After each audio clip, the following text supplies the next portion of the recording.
हरियाणा के खाद्य एवं आपूर्ति राज्य मंत्री राजेश नागर ने सोमवार को लघु सचिवालय स्थित सभागार में प्रधानमंत्री नरेंद्र मोदी सरकार की 11 वर्ष की उपलब्धियों पर आधारित जिला स्तरीय प्रदर्शनी का उद्घाटन किया। ये जिला स्तरीय प्रदर्शनी केंद्र सरकार के वर्ष 2014 से 2025 तक की विकास यात्रा, सुधारों, जन कल्याणकारी योजनाओं और वैश्विक स्तर पर भारत की बढ़ती प्रतिष्ठा को समर्पित है, जिसके माध्यम से सभी आमजन को मोदी सरकार की प्रमुख पहलों, योजनाओं और जनहितकारी प्रयासों की जानकारी दी जा रही है।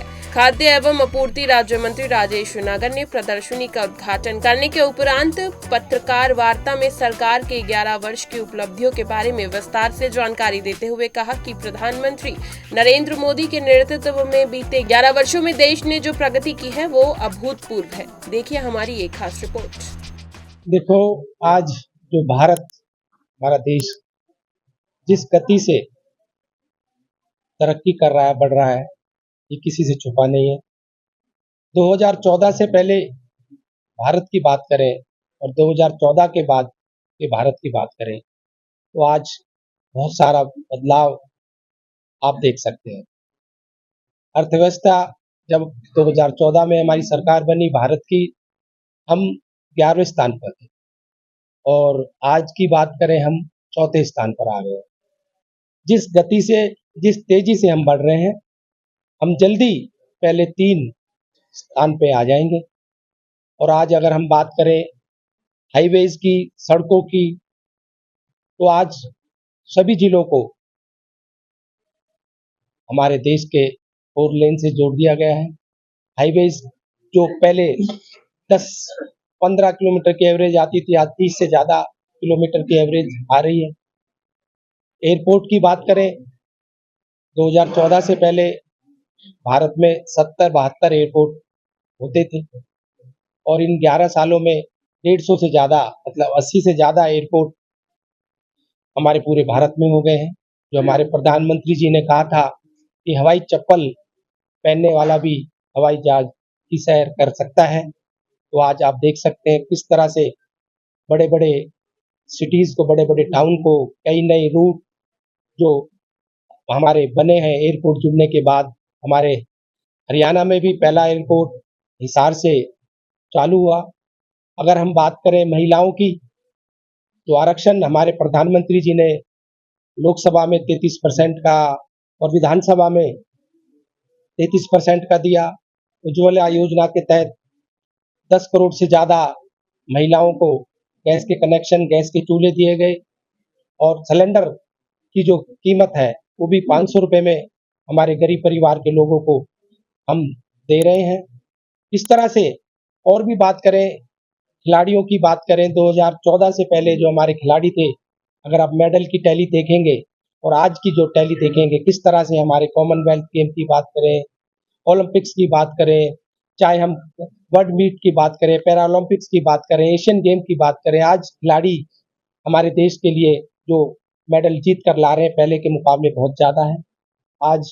और हमारे युवाओं के साथ साथ जो हमारे गरीब परिवार के लोग हैं, जो एक प्रधानमंत्री जी ने कहा है कि गरीब परिवार का जो भी आखिरी पंक्ति में जो व्यक्ति खड़ा है उसको भी सारी सुख सुविधाएं मिले, सारे लाभ मिले, जिससे वो भी अपने जीवन को आगे बढ़ा सके और जो उनको लाभ जो मिलने हैं उनको सारे लाभ मिले।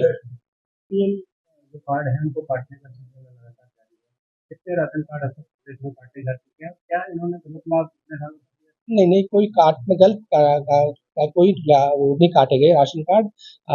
जो भी हमने शिकायत हमारे ऊपर आती है कि भाई इनकी आय 1,80,000 से ज्यादा है, तो उसकी पूरी चेकिंग की जाती है। हमारे अधिकारी जाकर वहाँ उसके घर पर जाकर और अड़ोस पड़ोस से पता करते हैं कि भाई ये इनको जो लाभ मिल रहा है ये उसके लिए लायक है, उचित है, एलिजिबल है कि नहीं है। अगर कोई एलिजिबल नहीं है तो किसी दूसरे का हक भी नहीं मारना चाहिए। तो इसी के तहत जो भी हमारे पास शिकायतें आई तो कुछ कार्ड कम हुए। आपने रिमांड देखो, कोई टेक्निकल प्रॉब्लम कोई आ जाती है तो उसमें इस तरह का हादसा होता है और बाकी ऐसी अभी 2-3 शिकायतें ही आई हैं और उसकी जांच हो रही है कि किस वजह से ये हादसे हुए और उसका जो भी जांच में पता लगेगा उस हिसाब से उस पर जो भी कार्रवाई होगी करी जाएगी। मंत्री जी अभी तक कोई नहीं, लाइसेंस क्या, नए डिपो के लिए जल्दी आपको 1 महीने जुलाई तक मुझे उम्मीद है कि नए डिपो की अलॉटमेंट होगी और नए डिपो की जो सारी शर्तें थी, कंडीशंस थी, वो फाइल सारी पास हो गई है और जल्दी एडवर्टाइजमेंट अखबारों में आएगी या मीडिया में आएगी, जिससे नए डिपो वालों को डिपो दिए जाए। सर आपने कई हाईवे में रहा है, चाहे भाजपा नेताओं की बात हो, पक्षी नेताओं की बात हो, बहुत बार उठाया है, लेकिन इससे मेवात के लोगों को अभी जो खास उम्मीद थी इससे वो लाभ नहीं मिला। क्या अगर इस तरह की कोई मांग है, इसको हम नेशनल हाईवे अथॉरिटी के पास भेज देंगे, फिजिबिलिटी देखने के बाद जो भी उचित होगा वो करवाएंगे। मंत्री जी संगठन की बात करें, भाजपा का संगठन मजबूत है, दावा किया जा रहा है, लेकिन अब कांग्रेस भी उसी तरह पर चल रही है, कैसे? चलो देर आए दुरुस्त आए। भारतीय जनता पार्टी का संगठन दुनिया का सबसे बड़ा संगठन है। सबसे बड़ी पार्टी की दुनिया की कोई है तो भारतीय जनता पार्टी है। हमारा कार्यकर्ता 5 के 5 साल काम करता है। दूसरी पार्टी के लोग जब चुनाव आते हैं उससे 5 महीने पहले, 6 महीने पहले या साल पहले काम करते हैं। तो भारतीय जनता पार्टी तीसरी बार केंद्र पर जीत कर आई तो कार्यकर्ताओं के संगठन के बल पर, प्रदेश में भी हम जीत कर आए। अगर तो तीसरी बार जब से हरियाणा बना है तो आपको पता भी है कि तीसरी बार कोई भी सरकार रिपीट नहीं हुई। भारतीय जनता पार्टी अगर तीसरी बार हमारी सरकार रिपीट हुई है तो हमारे कार्यकर्ताओं के बल पर, हमारे मुख्यमंत्री श्री नायब सैनी जी के बल पर। मंत्री जी मालव गांव का डिपो ऑर्डर काफी दिन से शिकायत आई है और दोषी पाए गए, अभी तक कार्रवाई नहीं हुई है।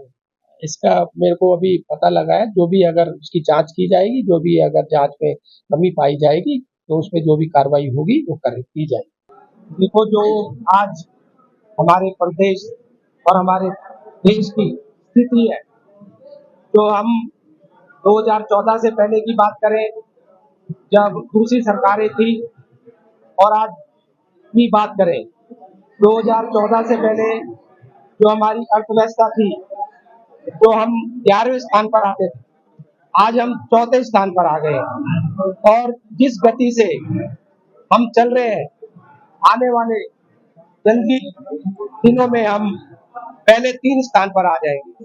ये प्रधानमंत्री जी की सोच, प्रधानमंत्री जी का विजन था, जो आज हम 4थे स्थान पर आए हैं।